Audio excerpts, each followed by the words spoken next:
السلام علیکم، آپ سن رہے ہیں ہماری پوڈ کاسٹ سیریز جنسی تعلیم اور پورنوگرافی، حقیقت، غلط فہمیاں اور ذمہ داری۔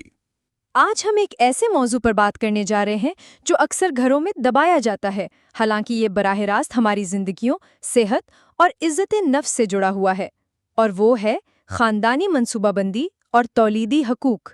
اکثر لوگ خاندانی منصوبہ بندی کو صرف بچوں کی پیدائش روکنے سے جوڑتے ہیں، لیکن حقیقت میں یہ صرف مانع حمل کا نام نہیں، بلکہ یہ ایک سوچ ہے، ایک منصوبہ بند زندگی کا حق۔ درست کہا آپ نے۔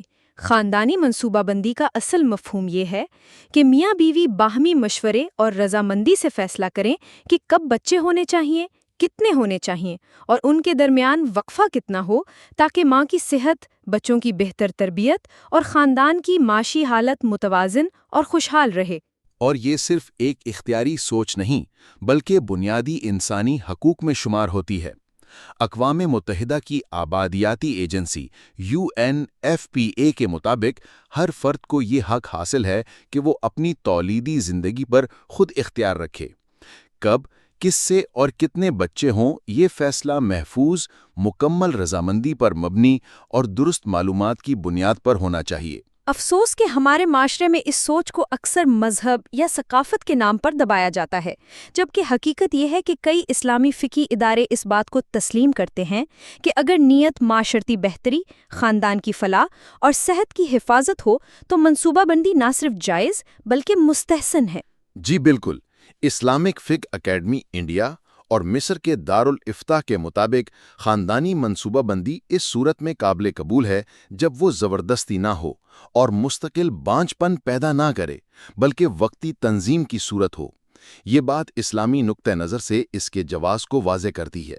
اب بات کرتے ہیں تولیدی حقوق یعنی ریپروڈکٹیو رائٹس کی۔ یہ وہ حقوق ہیں جو ہر مرد اور عورت کو حاصل ہیں کہ وہ اپنی تولیدی صحت، مانع حمل کے محفوظ طریقے اور حمل اور زچگی سے متعلق مکمل معلومات حاصل کر سکیں اور ان معلومات کی بنیاد پر آزادانہ اور باخبر فیصلے کر سکیں۔ دلچسپ بات یہ ہے کہ عالمی ادارہ صحت WHO نے 2014 کی رپورٹ میں کہا کہ reproductive rights are central to gender equality and human dignity, یعنی یہ حقوق صرف صحت کا مسئلہ نہیں بلکہ برابری، عزت نفس اور انسانی آزادی کا بنیادی ستون ہے۔ یہ معاشرے کی ترقی کے لیے ناگزیر ہیں۔ اب آتے ہیں ایک اور اہم پہلو پر کہ ہمارے یہاں ایسی باتوں پر شرم، جھجک یا مکمل خاموشی کیوں ہے؟ کیوں ایک عورت اگر اپنے شوہر سے کہے کہ وہ ابھی ماں بننے کے لیے تیار نہیں تو اسے خود غرض یا نافرمان سمجھا جاتا ہے؟ یہ خاموشی اصل میں جڑ ہے سماجی دباؤ، لا علمی اور غیر سائنسی سوچ کی۔ جبکہ پاکستان کی آبادیاتی پالیسی 2017 میں واضح طور پر لکھا ہے کہ تولیدی صحت اور اس سے متعلق معلومات ہر شہری کا بنیادی حق ہے، اور ریاست کی ذمہ داری ہے کہ وہ یہ معلومات فراہم کرے۔ ہمارے یہاں ابھی بھی 40% شادیاں ایسی ہوتی ہیں جہاں لڑکیاں 18 سال سے کم عمر کی ہوتی ہیں اور جلدی ماں بننے پر مجبور کر دی جاتی ہیں۔ National institute of population studies کے مطابق پاکستان میں ہر سال لاکھوں خواتین غیر ارادی حمل کا سامنا کرتی ہیں، جن میں سے اکثر کو کسی فیصلے کا حق ہی نہیں دیا جاتا۔ یہ اعداد و شمار لمحہ فکریہ ہیں۔ اور اس کا نتیجہ یہ نکلتا ہے کہ خواتین کی صحت خراب ہوتی ہے، بچوں میں غذائی کمی پائی جاتی ہے، اور خاندان معاشی بحران کا شکار ہو جاتا ہے۔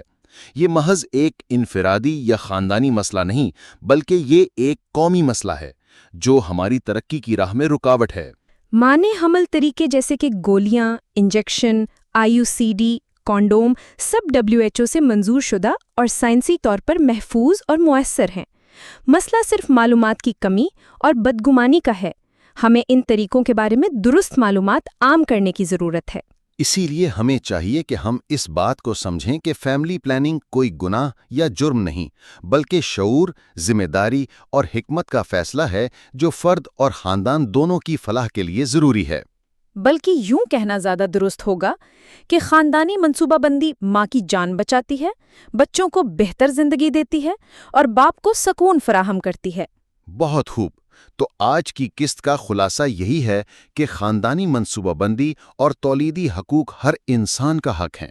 مذہب بھی اجازت دیتا ہے، قانون بھی تسلیم کرتا ہے، اور سائنس بھی مکمل حمایت کرتی ہے۔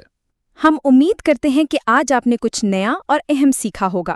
اگر یہ معلومات آپ کے لیے فائدہ مند رہی ہیں تو ضرور آگے شیئر کریں، کیونکہ یہ علم صرف آپ کا نہیں، پورے معاشرے کی بھلائی کے لیے ضروری ہے۔ اللہ حافظ۔